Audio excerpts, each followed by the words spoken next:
ये क्लास 7 के बच्चों के लिए पार्ट 6 है सीबीएसई से। और इस वीडियो में हम लोग एक्सरसाइज 1.1 का क्वेश्चन नंबर 8, 9 और 10 को डिस्कस कर लेंगे। हो सकता है वीडियो थोड़ा लंबा हो जाए। देखिए क्वेश्चन नंबर 8 के फर्स्ट में कहता है कि a इंटू -1 है और आंसर आता है -30। तो इस a का जो साइन है वो प्लस है या फिर माइनस है, यही बताना है। a क्या है ये नहीं बताना है, बस इतना बताना है कि ये जो a है is the integer a positive और निगेटिव। इंटीजर a पॉजिटिव होगा या फिर निगेटिव होगा। तो इससे पहले भी ऐसा एक क्वेश्चन हम लोग देखे थे।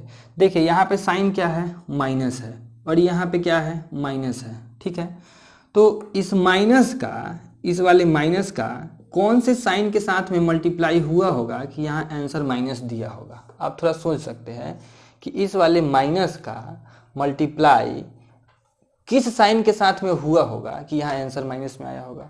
तो आपको याद होगा कि प्लस और माइनस का जो मल्टीप्लाई होता है वो क्या होता है, माइनस होता है। मतलब ये हुआ कि a का जो साइन है वो क्या है, पॉजिटिव है। a का साइन क्या है, पॉजिटिव है। तो हम लिख सकते हैं कि plus a into -1 is equal to कितना है, -30 है। So sign of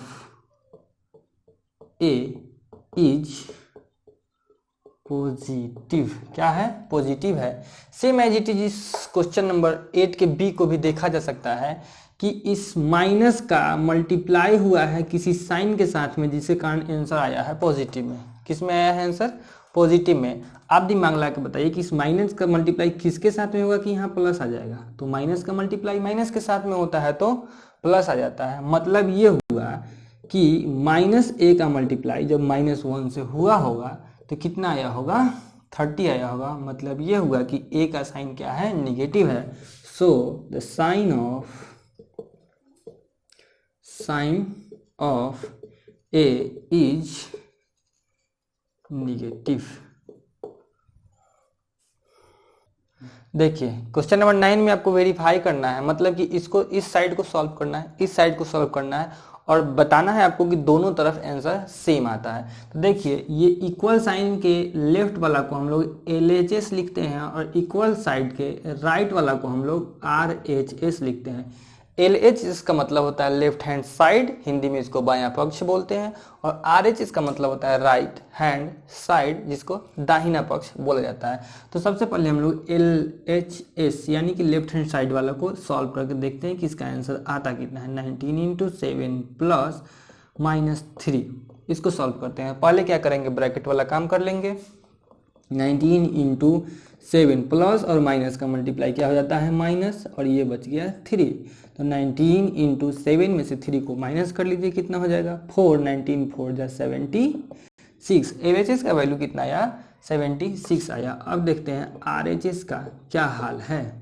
19 into 7 plus 19 into -3 जब हम लिखते हैं तो 19 7 जा कितना होता है, जल्दी बताइए। बहुत बच्चा को टेबल भी नहीं याद है। प्लस 19, अब यहाँ पर थोड़ा सा समझने वाला बात है। ये प्लस 19 का मल्टीप्लाई हो रहा है -3 से, तो प्लस और माइनस का मल्टीप्लाई माइनस, और 19 3 जा 57। ठीक है, अब इसको माइनस कीजिए। 13 में से 7 कितना बच गया, 6। 12 में से 5 कितना बच गया, 7, और 1 कितना हो गया, 0। आप देख सकते हैं कि दोनों तरफ क्या हो रहा है, 76 आ रहा है। तो हम लिख देंगे कि LHS और RHS क्या है, बराबर है, इसलिए ये वेरीफाइड हो गया। तो हम लोग वेरीफाइड लिख दिए, मतलब हम लोग ने दोनों जो साइड है उसको इक्वल प्रूफ कर दिया। अब बात करते हैं इस सेकंड क्वेश्चन के बारे में। सेकंड नंबर क्वेश्चन में भी ऐसे ही कैलकुलेशन आपको करना होगा कि दोनों का LHS RHS लेके इसको सॉल्व करना होगा। LHS का पहले बात कर लीजिए। LHS में कितना है, -23 है, ब्रैकेट में डालिए इसको। फिर कितना है, -5 प्लस 19, ये झूठ मूठ का इतना बड़ा नौटंकी किए हुए हैं, -23 हुआ। और ये देखिए -5 है और +19 है, तो 19 में से 5 को क्या कर देंगे, माइनस, ये प्लस प्लस का मल्टीप्लाई पहले प्लस ही लिख दीजिए यहाँ पे, -23 इंटू 19 में से कितना घटा देंगे 4, तो कितना हो जाएगा 14 हो जाएगा। कितना हो जाएगा 14।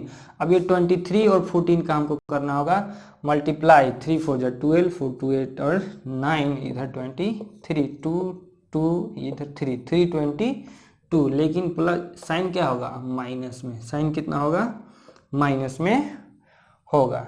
ठीक है, अब बात करते हैं RHS का। किसका? RHS का। RHS में क्या दे रहा है? RHS में दे रहा है -23 इंटू -5 और फिर प्लस -23 इंटू +19। ठीक है, -23 और -5 का आप मल्टीप्लाई कर दीजिए, कितना हो जाएगा, माइनस और माइनस का मल्टीप्लाई तो प्लस हो ही जाना है। 5 3 जा 15 का 5 कैरी 1, 5 2 जा 10 और 1 11, मतलब 115 हुआ। अब इसका बात कर लेते हैं, यहाँ प्लस रहने दीजिए अभी, और इसको ब्रैकेट में ही देख लिए, या फिर ऐसे कर सकते हैं कि यह प्लस है और यह माइनस है, तो इसको क्या कर दीजिए -23 इंटू 19 कर दीजिए। ठीक है, इधर 115 तो रहेगा ही माइनस। अब ये 19 23 और 19 का मल्टीप्लाई कीजिए, 19 3 जा 50, 7 का 7 कैरी 5, 19 2 जा 38, 38 में 5 को क्या करिएगा ऐड, तो कितना हो जाएगा 43। अब 433 में से 115 को माइनस करना है, 437 में से 115 को माइनस कीजिए, कितना हो 7 में से 5 2, 3 में से 1 2, 4 में से 1 3, और देखिए ये माइनस क्या है ज़्यादा है, इसलिए -322, दोनों तरफ -322 आ गया। LHS और RHS क्या हुआ बराबर हुआ। लिखिए LHS is equals to RHS and last में लिखिए वेरीफाइड। ये हो गया 9 नंबर।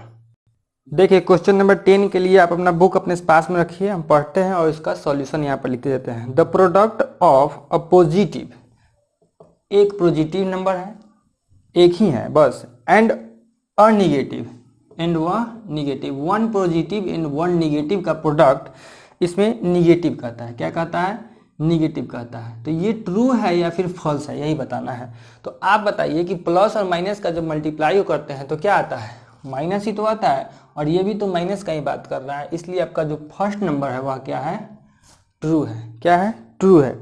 सेकेंड नंबर कहता है द प्रोडक्ट ऑफ 3 निगेटिव्स, क्या है माइनस कितना बार है 3 टाइम्स है, माइनस कितना बार है 3 टाइम्स है। ठीक है, product of 3 negatives and the product of 3 negative integers is a negative integer, बस इतना ही पूछा है कि जब 3 निगेटिव इंटीजर हो तो इसका प्रोडक्ट क्या निगेटिव होगा, ये निगेटिव कहता है। अब आप इस चीज को वेरीफाई कर लीजिए कि अगर निगेटिव आएगा तो ट्रू होगा, पॉजिटिव आएगा तो फॉल्स हो जाएगा।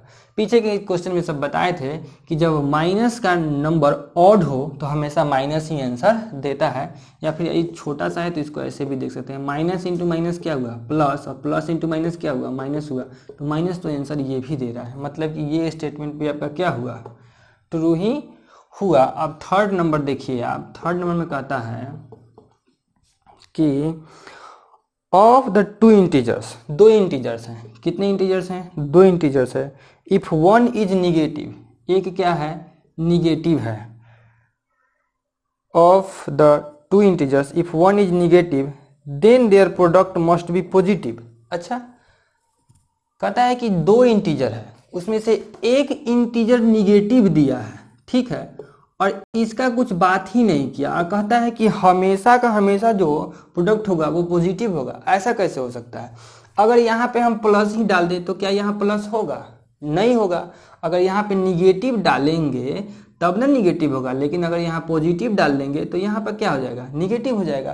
तो ऐसा तो हुआ नहीं, क्योंकि ये हमेशा के लिए पॉजिटिव ही आंसर में डाल रहा है, लेकिन अगर हम यहाँ पॉजिटिव डालेंगे तो यहाँ निगेटिव आना चाहिए था। मतलब ये हुआ कि जो इसका थर्ड नंबर स्टेटमेंट हुआ वो गलत बोल दिया, ये फॉल्स हो गया। ठीक है, 4 नंबर में है for all non zero integers, मतलब जो भी जीरो नहीं हो ऐसा इंटीजर्स के लिए कहता है कि for all non zero integers A and B, मतलब कोई भी ऐसा इंटीजर जो ए और बी है, मान लीजिए कि ये जीरो नहीं है, ए और बी में से कोई भी जीरो नहीं है, तो कहता है कि हम जब ए और बी को मल्टीप्लाई करेंगे, ए और बी के मल्टीप्लाई करेंगे तो कहता है a into b is always greater than either a और बी। अच्छा चलिए, इन नॉन जीरो का बात किया है, किसका बात किया है, नॉन जीरो का बात किया है। तो ए की जगह पर हम -4 रख देते हैं और बी की जगह पर हम 4 रख देते हैं, ठीक है। जब इसका प्रोडक्ट हम करेंगे तो कितना आएगा, -16 आएगा।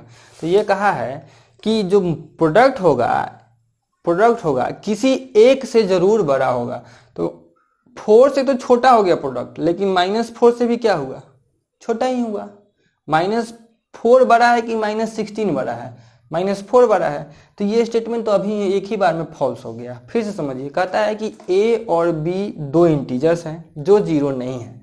अगर हम उनका प्रोडक्ट करते हैं तो जो प्रोडक्ट है, अगर हम उनका मल्टीप्लाई करते हैं तो जो प्रोडक्ट है वो या तो ए से और नहीं तो बी से बड़ा होगा ही, यही बात कहा है। लेकिन देखिए, एक 4 लिए, एक -4 लिए और एक 4 लिए, ठीक है, दोनों का हम मल्टीप्लाई किए, प्रोडक्ट आया -16। हम देख रहे हैं कि ये जो -16 है ये 4 से तो छोटा है ही, और ये जो -16 है -4 से भी क्या है, छोटा ही है। तो इसका स्टेटमेंट क्या हुआ, फॉल्स हुआ, क्योंकि ये कहता है कि किसी एक से बड़ा होगा, लेकिन यहाँ पर तो किसी एक से ही बड़ा नहीं दिख रहा है, ठीक है। कोई केस ऐसा आएगा जिससे बड़ा हो भी सकता है, लेकिन कोई केस का हम लोग बात नहीं कर सकते हैं। हम लोग जनरली लेके चलते हैं और सब के लिए ट्रू होता है तभी हम ट्रू लिखते हैं, नहीं तो हम क्या लिखेंगे, फॉल्स ही लिखेंगे। ये बात समझ में आया। ये आपका हो गया 4 नंबर। 5 नंबर समझिए, the product of A negative and A positive integer में भी 0। पॉजिटिव इंटीजर और निगेटिव इंटीजर का प्रोडक्ट 0 हो सकता है क्या, हाँ? 0 का तो कोई साइन होता नहीं है, सबसे पहला बात, 0 का कोई साइन होता नहीं है। और जब तक किसी के साथ में 0 से मल्टीप्लाई करेंगे नहीं तब तक वो 0 आएगा नहीं, चाहे वो निगेटिव हो या फिर पॉजिटिव हो। मतलब ये हुआ कि यहाँ 0 से मल्टीप्लाई कर नहीं रहा है, लेकिन उसको कहता है कि मे बी 0 हो ही नहीं सकता है। तो 5 नंबर भी इसका बात गलत हो गया। 6 number, there does not exist an integer b such that a is greater than 1। a क्या है, 1 से बड़ा है, और a इंटू बी बराबर हो जाएगा b into a equals to b।